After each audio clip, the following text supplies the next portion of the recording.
हाँ तो बच्चा लोग, स्वागत है आप सभी का आपके अपने YouTube चैनल स्टडी सर्कल पर।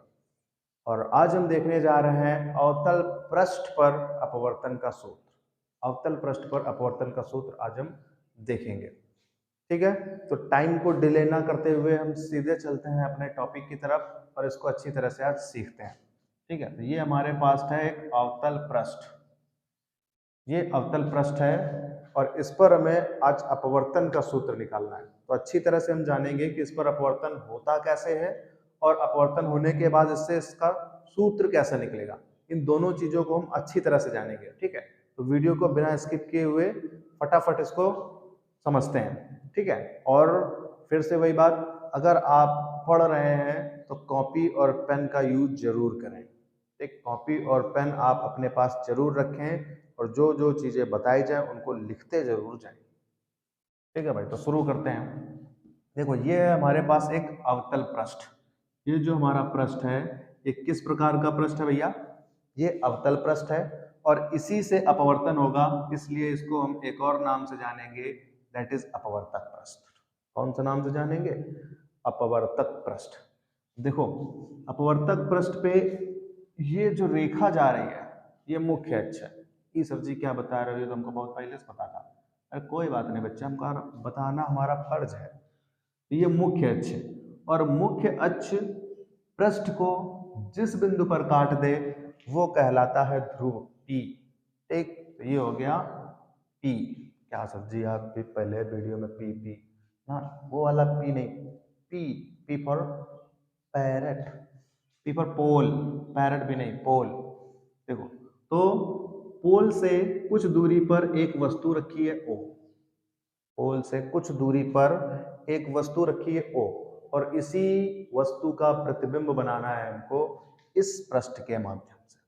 ठीक भाई, तो आपने पढ़ रखा होगा कि प्रतिबिंब बनाने के लिए कम से कम दो किरणें चाहिए। तो दो किरणें दो भाई इनको। तो पहली किरण क्या होगी?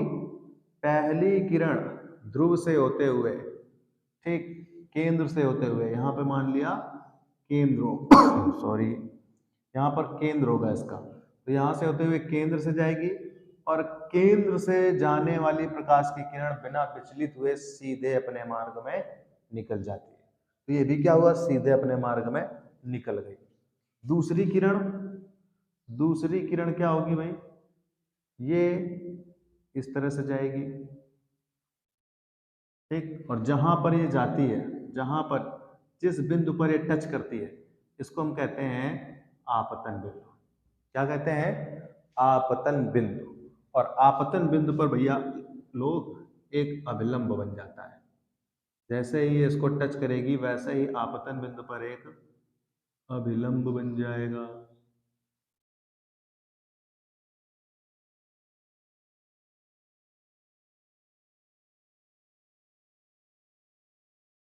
ये हो गया इसका एक अभिलंब। ठीक, अब देखो, अगर इस लाइन को, इस रेखा को कोई डिस्टर्ब ना करता तो ये इस तरह से जाती है, लेकिन इसको डिस्टर्ब किया गया, विरल माध्यम से सघन माध्यम में भेजा गया, इसलिए इसका दिमाग चक्करियाएगा और ये अपने मार्ग से विचलित होगी। और किस तरफ विचलित होगी भाई? देखो, सीधे जा रही थी, विरल से सघन में जा रही, और विरल से सघन में जाने का ये नियम होता है कि वो अभिलंब की ओर झुक जाती है। जब कोई किरण विरल से सघन में जाती है तो अभिलंब की ओर झुक जाती है। तो ये भाई अभिलंब है, इधर एन आपतन बिंदु पर अभिलंब। ठीक, तो ये अभिलंब की ओर झुक जाएगी और कुछ इस प्रकार से चली जाएगी, कुछ इस प्रकार से चली जाएगी। ठीक भाई, इतनी चीज आई समझ में? बढ़िया, आगे समझो, समझो आगे। देखो, ये किरण ऐसे जा रही है, ये किरण ऐसे जा रही है, मतलब कहने का एक इस तरह से जा रही है, एक इस तरह से जा रही है। क्या ये दोनों किरणें कभी मिलेंगी? नहीं मिलेंगी। इसका मतलब आगे तो इसका प्रतिबिंब बनने से रहा, तो प्रतिबिंब बनेगा कहाँ? पीछे। इस किरण को हम पीछे की ओर लेंगे, इस किरण को हम पीछे की ओर लेंगे और जिस बिंदु पर ये दोनों एक दूसरे को टच करेंगी वहां पर बन जाएगा प्रतिबिंब। आई, वहां पर क्या बन जाएगा भाई, प्रतिबिंब आई। ठीक, तो ये आभासी प्रतिबिंब है क्योंकि जबरदस्ती किरणें मिलाई गई हैं। जब किरणें जबरदस्ती मिलाई जाती हैं तो प्रतिबिंब बनता है आभासी। ठीक, अब क्या करना है, ये हो गया इमेज फॉर्मेशन, प्रतिबिंब का बनना। ठीक, इतनी बात आई समझ में, इतना अगर समझ में आ गया हो तो समझ गए होंगे आप लोग भाई। अब हम देखेंगे दर्पण, मतलब सूत्र, अपवर्तन का सूत्र कैसे करना है इसमें। तो भाई इसको मान लिया हमने अल्फा, इसको मान लिया बीटा और इसको मान लिया गामा, और यहां से यहां पर एक लंब डाल दिया और इसको नाम दे दिया, इसको ए दे दो, इसको बी दे दो। ठीक है, और भैया ये जो बी है ये बिल्कुल बराबर है पी के। ठीक है वही नगण्य वाली थ्योरम रहेगी, ये इसके बहुत पास है, इसलिए बी से पी तक की दूरी समथिंग 0 के बराबर है। तो हम जब चाहें हम बी को पी लिख सकते हैं, तो जब चाहें पी को बी लिख सकते हैं। ठीक है, यानी जब चाहें बी, जब चाहे पी, अपनी सुविधा के अनुसार। अब देखो शुरू करते हैं भाई। ये है हमारे पास कौन सी किरण, आपतित किरण, और ये है अभिलंब। तो आपतित किरण और अभिलंब के बीच में जो कोण बनता है उसको क्या कहते हैं, ये आपतित किरण और ये अभिलंब, ये आपतित किरण और ये अभिलंब। इन दोनों के बीच में जो कोण बनेगा वो कोण कौन सा होगा, वो कोण कौन सा होगा, कोण आर, ये होगा कोण आर। इसी पे थोड़ी चर्चा करते हैं, यानी ओ ए और सी पे, ओ ए और सी पे ध्यान से देखना। ये जो पॉइंट है ओ इस प्रकार से है, ये जो पॉइंट है वो ए इस प्रकार से है सॉरी, और ये सी इस प्रकार से है। इसके अंदर वाला कोण है अल्फा, इसके ऊपर वाला कोण है आर, और इसके बाहर वाला कोण है कितना, गामा, सी पे। ठीक है, अब देखो यहां से अगर हम गामा की वैल्यू निकालना चाहें तो जैसे हमने पिछले वाले वीडियो में देखा था, ये जो बाहर का कोण होता है ये अंदर के दोनों कोणों के योग के बराबर होता है, यानी gamma is equal to alpha plus r. सही है, तो यहाँ पे लिख दो भाई,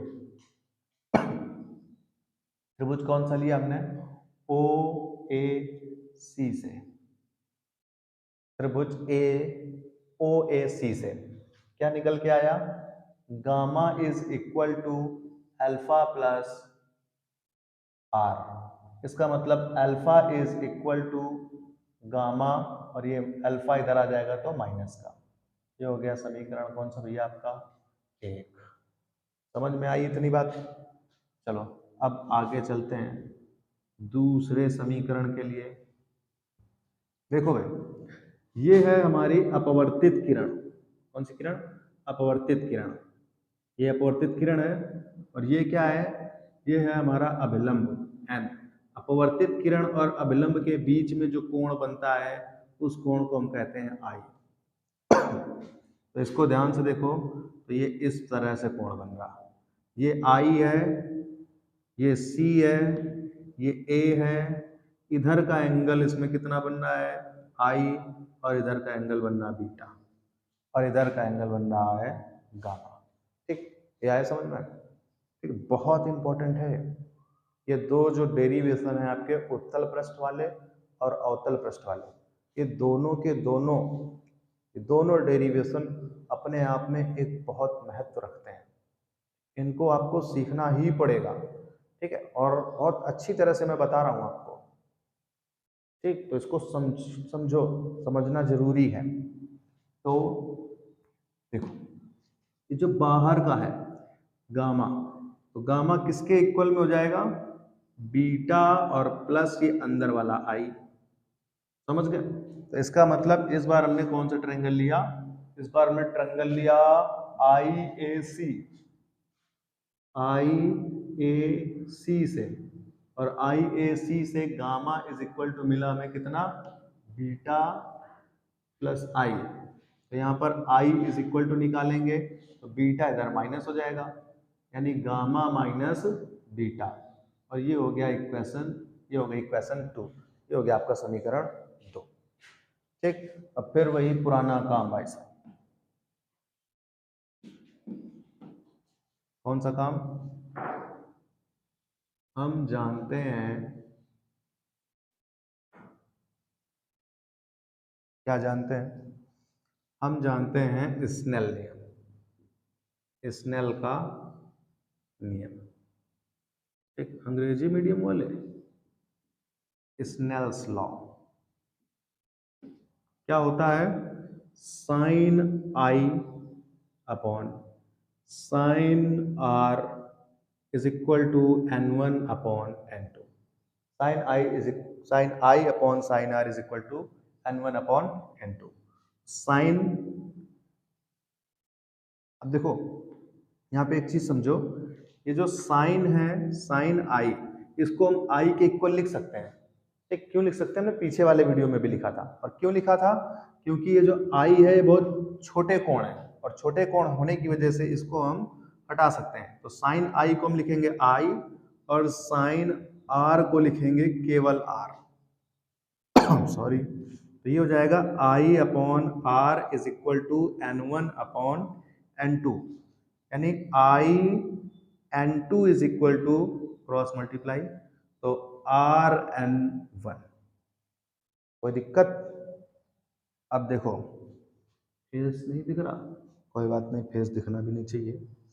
तो आई की जगह हम आई की वैल्यू रखेंगे। आई इज इक्वल कितना है? गामा माइनस बीटा और इनटू में n2। आर की जगह पर आर की वैल्यू रखेंगे, यानी गामा माइनस अल्फा और इनटू में n1। सही है।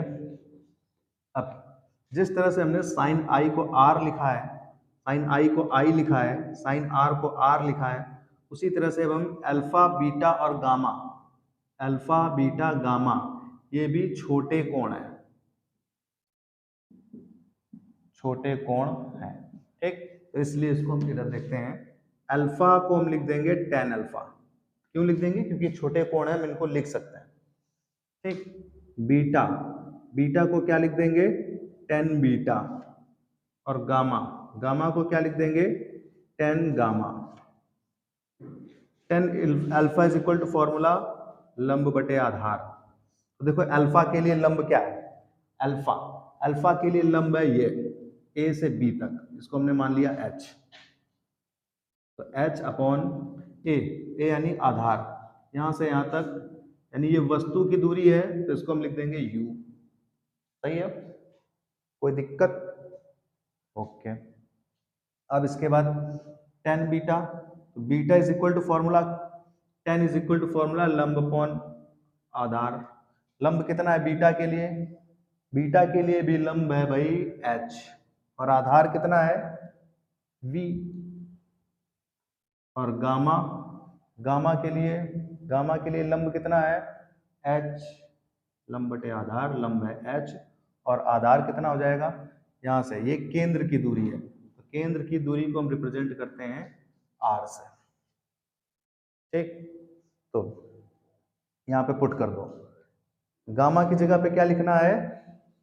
h upon r, minus beta की जगह पर क्या लिखना है? h अपॉन v, और n2 इज इक्वल, गामा की जगह पर क्या लिखना है? गामा की जगह पर h अपॉन आर, और माइनस अल्फा की जगह पर क्या लिखना है? h अपॉन u, और इनटू में n1। अब इधर देखेंगे, दोनों से h कॉमन कर लो, h अगर कॉमन कर लेंगे तो कितना बचेगा? h कॉमन कर लो, n2 का अंदर मल्टीप्लाई कर दो, n2 का मल्टीप्लाई करेंगे तो कितना आ जाएगा? n2 upon r। सही है, माइनस इधर से h कॉमन कर लिया और n2 का मल्टीप्लाई कर दिया तो कितना आ जाएगा? n2 upon v is equal, इधर h कॉमन कर लिया और n1 का अंदर मल्टीप्लाई कर देंगे तो n1 अपॉन r, माइनस इधर से h कॉमन कर लिया, n1 का मल्टीप्लाई कर दिया तो n1 अपॉन u। ठीक, h से h खत्म, h से h खत्म। अब भाई देखो बस खत्म, अब कुछ नहीं रह गया इसमें। देखो ये हो गया n2 upon r minus n2 upon v is equal to n1 upon r minus n1 upon u। और भाई देखो ये जो v है, v पीछे की तरफ है, पॉइंट से पीछे की तरफ, तो इसलिए इसको माइनस कर लेंगे हम। ठीक, तो ये हो जाएगा, इसको यहीं से ले लेते हैं माइनस का, यहाँ पे माइनस, और u भी पीछे की तरफ है इसलिए इधर भी माइनस, और r भी पीछे की तरफ है इसलिए r में भी माइनस लगा देते हैं। ठीक है, यानी यहाँ भी माइनस, यहाँ भी माइनस, यहाँ भी माइनस, यहाँ भी माइनस। तो ये हो गया आपका n2 अपॉन r माइनस का, और ये minus minus plus n2 upon v is equal to minus का n1 अपॉन r, और ये minus minus plus n1 upon u। तो भाई r को एक साइड कर लो, तो हो जाएगा n2 upon v minus n1 upon u is equal to, ये इधर आ जाएगा तो प्लस का हो जाएगा n2 upon r minus n1 upon r। ये होता है फॉर्मूला आपका अपवर्तन का। ठीक, ये आपके अपवर्तन का फॉर्मूला है। अगर हम इसमें निरपेक्ष अपवर्तनांक निकालना चाहें, निरपेक्ष अपवर्तनांक, तो उसके लिए क्या करेंगे, n1 1 हो जाएगा और n2 n हो जाएगा। ठीक, निरपेक्ष अपवर्तनांक में पहले माध्यम का अपवर्तनांक हो जाता है 1 और दूसरे माध्यम का क्या हो जाएगा, n2 का n। तो जहां जहां पर n2 है वहां पर हम n रख देंगे, और जहां पर n1 है वहां पर 1 रख देंगे। तो ये हो जाएगा n2 की जगह पे n upon v minus 1 upon u is equal to n2 की जगह पर 1 आई मीन n और माइनस 1, r का एलसीएम ले लिया तो ये हो गया। ठीक भाई, ये निरपेक्ष अपवर्तनांक हो गया। ठीक, तो आज के वीडियो में बस इतना ही। आशा करता हूँ कि आपको समझ में आ गया होगा, और फटाफट इसका स्क्रीनशॉट लीजिए, और अगर वीडियो पसंद आया हो